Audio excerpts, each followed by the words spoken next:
My fellow citizens, today we celebrate the mystery of American renewal. This ceremony is held in the depth of winter, but by the words we speak and the faces we show the world, we force the spring. A spring reborn in the world's oldest democracy that brings forth the vision and courage to reinvent America. When our founders boldly declared America's independence to the world and our purposes to the Almighty, they knew that America, to endure, would have to change. Not change for change's sake, but change to preserve America's ideals: life, liberty, the pursuit of happiness. Though we march to the music of our time, our mission is timeless. Each generation of Americans must define what it means to be an American. On behalf of our nation, I salute my predecessor, President Bush, for his half-century of service to America.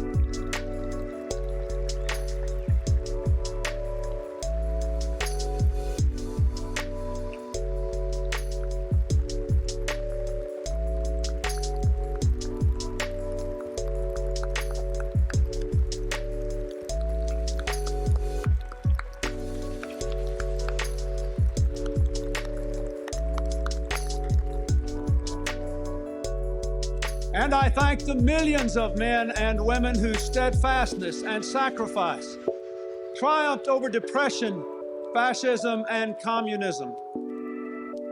Today, a generation raised in the shadows of the Cold War assumes new responsibilities in a world warmed by the sunshine of freedom, but threatened still by ancient hatreds and new plagues. Raised in unrivaled prosperity, we inherit an economy that is still the world's strongest, but is weakened by business failures, stagnant wages, increasing inequality, and deep divisions among our own people. When George Washington first took the oath I have just sworn to uphold, news traveled slowly across the land by horseback and across the ocean by boat. Now the sights and sounds of this ceremony are broadcast instantaneously to billions around the world. Communications and commerce are global. Investment is mobile. Technology is almost magical. And ambition for a better life is now universal. We earn our livelihood in America today in peaceful competition with people all across the earth. Profound and powerful forces are shaking and remaking our world. And the urgent question of our time is whether we can make change our friend and not our enemy. This new world has already enriched the lives of millions of Americans who are able to compete and win in it. But when most people are working harder for less, when others cannot work at all, when the cost of health care devastates families and threatens to bankrupt our enterprises great and small, when the fear of crime robs law-abiding citizens of their freedom, and when millions of poor children cannot even imagine the lives we are calling them to lead, we have not made change our friend. We know we have to face hard truths and take strong steps, but we have not done so. Instead, we have drifted, and that drifting has eroded our resources, fractured our economy, and shaken our confidence. Though our challenges are fearsome, so are our strengths. Americans have ever been a restless, questing, hopeful people, and we must bring to our task today the vision and will of those who came before us. From our revolution, to the Civil War, to the Great Depression, to the Civil Rights Movement, our people have always mustered the determination to construct from these crises the pillars of our history.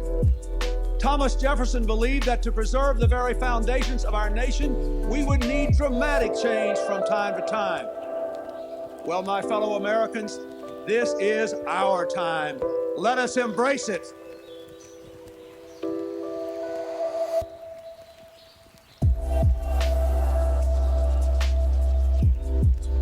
Our democracy must be not only the envy of the world, but the engine of our own renewal.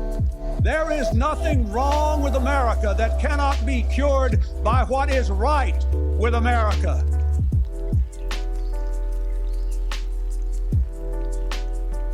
And so today we pledge an end to the era of deadlock and drift, and a new season of American renewal has begun.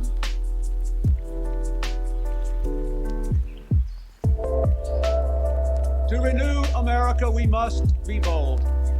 We must do what no generation has had to do before.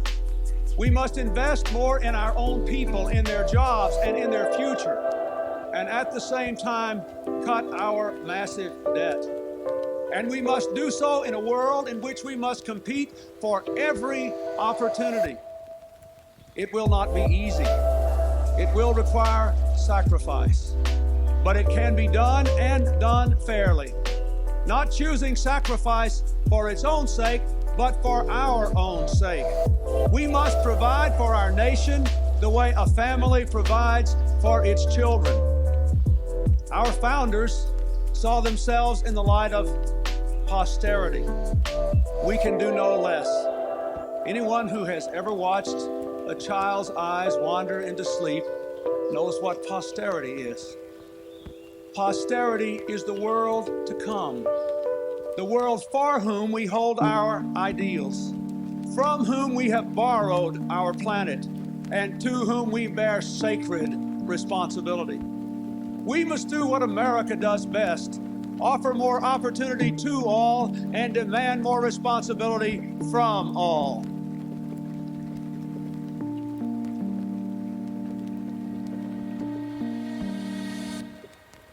It is time to break the bad habit of expecting something for nothing from our government or from each other. Let us all take more responsibilities, not only for ourselves and our families, but for our communities and our country. To renew America, we must revitalize our democracy. This beautiful capital, like every capital since the dawn of civilization, is often a place of intrigue and calculation. Powerful people maneuver for position and worry endlessly about who is in and who is out, who is up and who is down, forgetting those people whose toil and sweat sends us here and pays our way.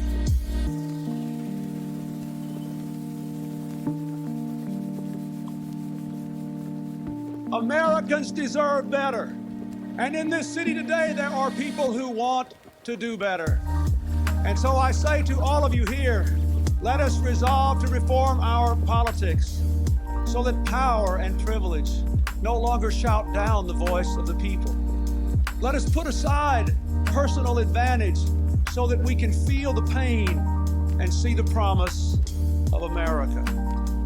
Let us resolve to make our government a place for what Franklin Roosevelt called bold, persistent experimentation, a government for our tomorrows, not our yesterdays. Let us give this capital back to the people to whom it belongs.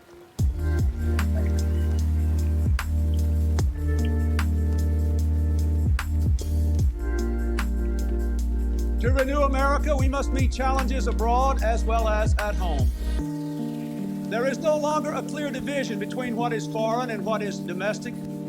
The world economy, the world environment, the world AIDS crisis, the world arms race, they affect us all. Today, as an old order passes, the new world is more free, but less stable. Communism's collapse has called forth old animosities and new dangers.